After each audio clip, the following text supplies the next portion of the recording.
hello guys, welcome to my YouTube channel. ඔයාලට කොහොමද? හිතනවා ඔයාලා හැමෝම හොඳින් ඉන්නවා කියලා. මේක මගේ channel එකේ පළවෙනි වීඩියෝ එක. ඉතින් ඉස්සරහටත් මේ වගේ වීඩියෝ ගොඩාක් මම ගේන්න බලාපොරොත්තු වෙමින් ඉන්නවා. ඒ නිසා මාව subscribe කරලා bell icon එක click කරන්න අමතක කරන්න එපා. බලන්නකෝ මෙයා මගේ මේසෙට වෙලා හොඳට ඉන්න හැටි.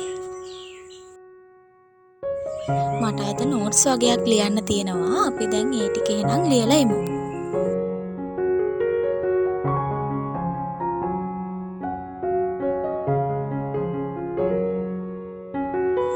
ලියන්න ඕන කරන පෑන්, පැන්සල්, හයිලයිට් ඒ ඔක්කොම එක තැනකට ගත්තාම ඒක ලේසි. ඒ හින්දා මම ඒ ටික මුලින්ම ලෑස්ති කරගත්තා. මෙන්න මෙයාව පොඩ්ඩකට අපි දැන් බිමින් තියමුකෝ. එයා මෙතන හිටියොත් එහෙනම් මගේ පොත් ටිකත් ඉරලා තමයි නවතින්නේ. මට ලියන්න කියලා එහෙම ලොකු නෝට් එකක් නැහැ. මෙන්න මේ කොලේ තියෙන ටික මට අලුත් කොලයකට නෝට් ඩවුන් කරගන්න තමයි තියෙන්නේ. ඔයාලටත් මම ස්ටඩි කරන්නේ මොනවාද? මේ ලියන්නේ මොනවාද? ඒ ගැන ප්‍රශ්න තියෙනවා නම් පහලින් කමෙන්ට් එකක් දාගෙන යන්න. මම ඊළඟ වීඩියෝ එකේදී අනිවාර්යෙන් මේ ගැන කියන්නම්.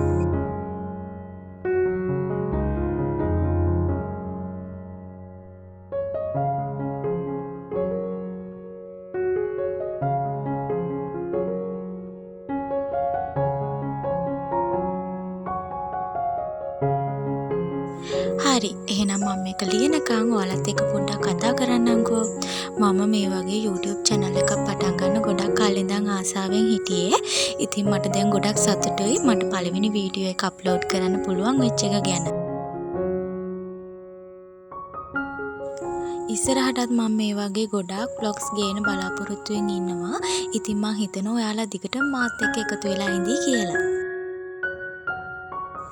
මම නම් මේක එහෙම ලොකුවට පාඩම් කරන්නේ නැහැ. මට මෙතන නෝට් එක ලියා ගන්න විතරනේ තියෙන්නේ. හැබැයි මම ස්ටඩි කරන නංගිලා මල්ලිලාට පොඩි ටිප්ස් ටිකක් කියන්නම්.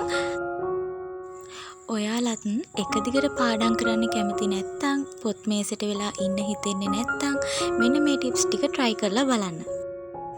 පළවෙනිම දේ තමයි අපි පාඩම් කරන තැන, අපි ස්ටඩි කරන තැන පිළිවෙලකට තියෙන්න ඕනේ. ඒ පිළිවෙල නැත්නම් අපිට එතන ඉන්න හිතෙන්නේ නැහැ. පාඩම් කරන්න හිතෙන්නේ නැහැ. ඒ හින්දා මුලින්ම ඔයාගේ පොත් මේසේ හරි ඔයා පාඩම් කරන තැන ලස්සනට පිළිවෙලට හදාගන්න. දෙවෙනි එක තමයි ඔයා එක දිගටම පැය ගාණක් පාඩම් කරන කෙනෙක් නම් ඒ එක දිගටම පාඩම් කරන්නේ නැතුව ඔයා ඒ පාඩම් කරන අතරතුර පොඩි බ්‍රේක්ස් ගන්න. ඒ වෙලාවේදී ඔයා පොත් මේසෙන් ටිකක් ඈත් වෙලා ඔයාගේ මනස නිදහස් වෙන දෙයක් කරන්න. ඒ වෙලාවට ඔයාලට පුළුවන් පොඩ්ඩක් එළියට ඇවිදින්න යන්න.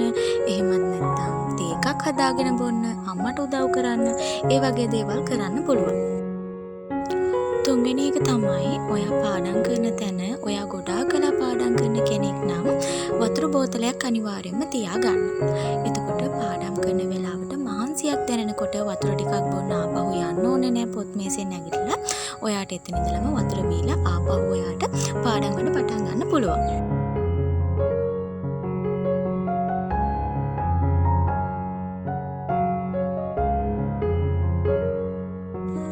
හතරවෙනි ටිප් එක තමයි ඔයා පාඩම් කරනකොට විශේෂ කරුණු හැම එකක්ම highlight කරන්න පුරුදු වෙන්න. ඒ කියලා පොතේ තියෙන හැම කරුණම highlight කරන්න එපා. ඔයාට විශේෂ මේ දේ ඕනෙමයි කියලා හිතෙන කරුණු විතරක් highlight කරන්න. එතකොට ඔයාට ඒවා මතක තියාගන්න ගොඩක් ලේසි වෙනවා.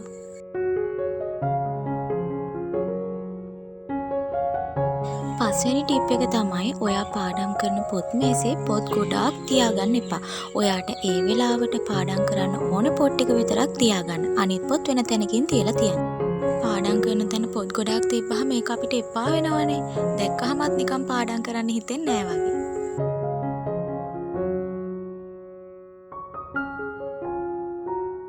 එහෙනම් ඉතින් මම මේ කිව්ව ටිප්ස් පහ ඔයාලා පාඩම් කරනකොට යූස් කරලා බලන්නකෝ.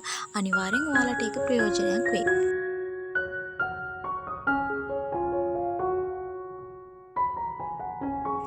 හරි මට දැන් ලියන්න තිබුණ නෝට් එක මම දැන් ලියලා ඉවරයි.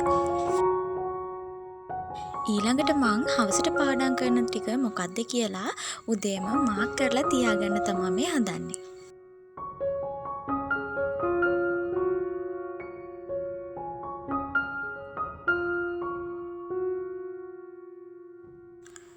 පාඩම් කරන්න ගත්තට පස්සේ ටික වෙලාවක් යද්දී වහින්න ගත්තා. මං හිතුවේ නෑ වහී කියලා. මොකද අපේ පැත්තේ දවස් ගානකින්ම වැස්සේ නැහැ. පුදුම රස්නයක් තමයි තිබුණේ. හැබැයි දැන් නම් ටිකක් හයියෙන් වහිනවා.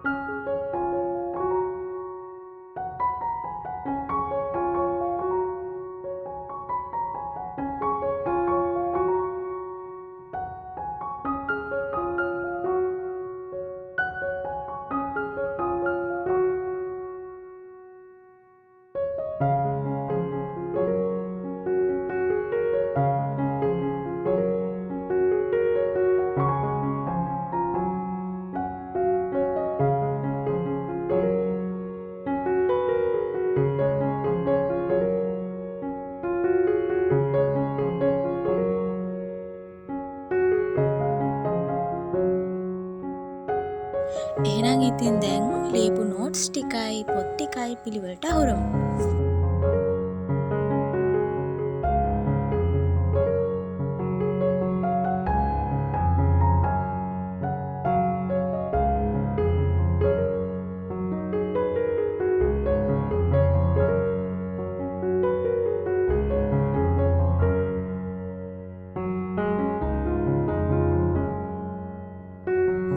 බලන්නකො මෙයා ආපහු මගේ පොත් මේසෙට ඇවිත් මං කරන දේවල් දිහා බලාගෙන ඉන්න හැටි.